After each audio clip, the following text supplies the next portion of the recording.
Good Thursday morning, everybody. Welcome on into your FreightWaves Now Community Spotlight on this Thursday. I'm Kaylee Nix here with Thomas Wasson, the one and only host of Loaded and Rolling. Thomas, a week post your 4th of July holiday, I got to know, have you recovered yet? I am. I'm working on it. It was a really fun time. Ended up cooking some hamburgers. Luckily, the griddle burns from the hamburgers are starting to heal, so that's always a good promising sign. I posted on socials burger ASMR. I was having like 6 inches of the grease coming out, so good times. Good times. I did see that, and I very much enjoyed the burger ASMR. And I got to get myself one of those Blackstone griddles. I think that that's going on my eventual to purchase list. So, if Blackstone wants to sponsor this video, hit us up. We'll both take that from you. But we also are watching recovery from the freight markets from 4th of July. Everybody is, of course, hanging their predictions for the second half of the year on what happens in the coming weeks after that holiday. It's kind of our pivotal point. Talk to us a little bit about what the market did and where we think we're going now. Well, it's such a great debate because we are at an inflection point. Now, what is causing said inflection point? That is the great debate so far. It's really early in the game. We're trying to figure out. And so from what I'm hearing across many channels, there's a few options. We're still around that 6% rate in terms of outbound tender rejections nationwide. Part of it is July 4th. So we know very well that seasonality has returned and capacity is moving. But we also just had a hurricane make landfall. It's like category 1 or 2. It wasn't really bad compared to, what we could potentially be seeing later in this season. And so there's a lot of talk about whether or not this is going to be sustained or go back down. And I've had two modes of thought, and this is what I really think is fascinating because I don't really know the answer, because that's the $1 trillion question, by the way.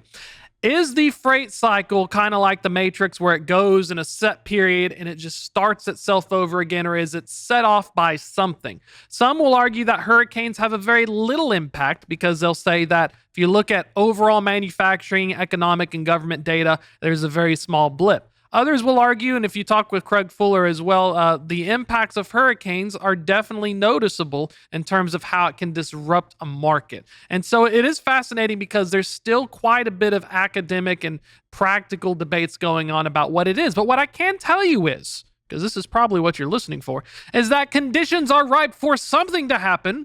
We just don't quite know yet what. I think that it's important when we have this hurricane conversation to really take into account the specific industries where it's hitting, right? Because we can't look at necessarily hurricane disruption as disruption of the trucking sector as a whole. It's a lot more nuanced than that, right? If we saw a hurricane, I think it was last year, we actually had a Pacific hurricane that came in and made landfall in the Los Angeles area, like went up the coast of Baja California and then made landfall in California. It was crazy, brought a lot of rainfall, but not super impactful. If we had a category 5 storm take down the port of LA and then also the port of Long Beach and then also march its way up the California coast into Oakland, into San Francisco, into places like that, that would be a big time problem, right? But when you zoom in a little bit more, talking about Hurricane Beryl specifically, made landfall as a Cat 1 in Matagorda, Texas, which is about 150 or so miles to the southwest of Houston. Houston, massive port when you're talking about industry and energy specifically. And those two things will take a little bit longer to see a ripple effect than we would if, say, a hurricane slammed into a massive container port like LA. Can we look at this and zoom in on that deeper subset to really figure out, okay, this is going to impact our flatbed trucking and our commodity or our oil commodities and things like that? Or is it a little too nuanced? Well, I think the devil's in the details, and you're completely correct in terms of from a macro 30,000 foot impact, you can look at large data points and say, well, yeah, I don't see a big blip other than Katrina in 2005, which definitely made a blip. So we can agree that Katrina really wrecked some stuff. So that's a really good example of getting wrecked. But when you're looking at the impacts within the supply chain, that's where the nuance comes in. You're completely right in terms of open deck. Like, look at the fact of rebuilding. Home Depots and Lowe's and other ones that usually get either a lot of imports, flooring companies as well. Once you figure out where these disruptions are, that's when we can say that both exist, is what I'm trying to say, because it will have a localized impact not only on a market, but on these large shipper internal supply chains as well. So it is fascinating. One of my favorite arguments is we can have a macroeconomic recession and still have a boom time for the freight markets. They don't operate in tandem. You can have every 50%. I think RIP Convoy, they did some research back in like 2018 or something. When they pulled the data, it's 50-50 odds if a freight recession turns into a real one and vice versa. So, I mean, We know that they have an impact. I think the biggest thing in our value, especially at FreightWaves, is understanding and explaining what that impact is. It may not be enough to change the market, and the market may be already changing regardless of the hurricane, but we want to continue talking about is that information. Outbound tender rejections go up. That means that you're going to start having problems with your carrier network.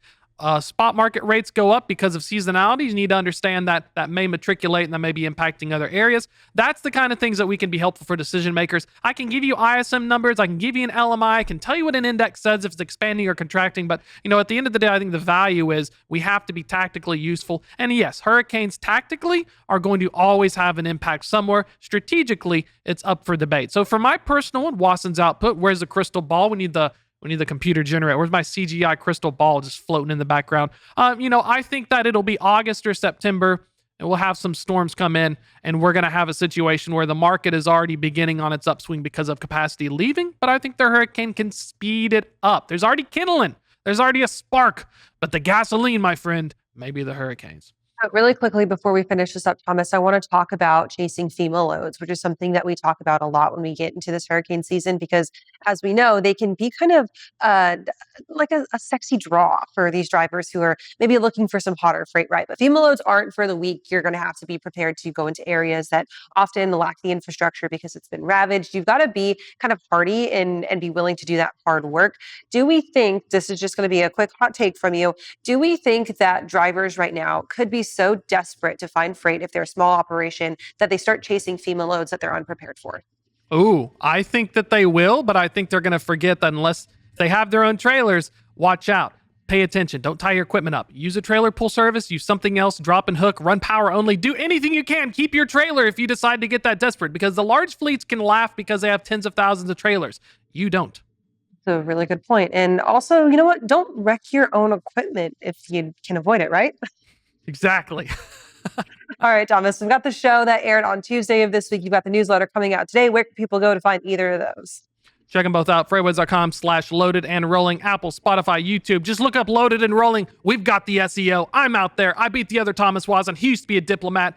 I'm the new diplomat of freight knowledge. Hey, and if you go on over to FreightWaves.com and subscribe to Loaded and Rolling, you'll get a nice little discount for the Future of Freight Festival that's coming up in exactly 5 months. So we'll see you guys in Chattanooga in November. All right, Thomas, thanks for that. We'll see you next week.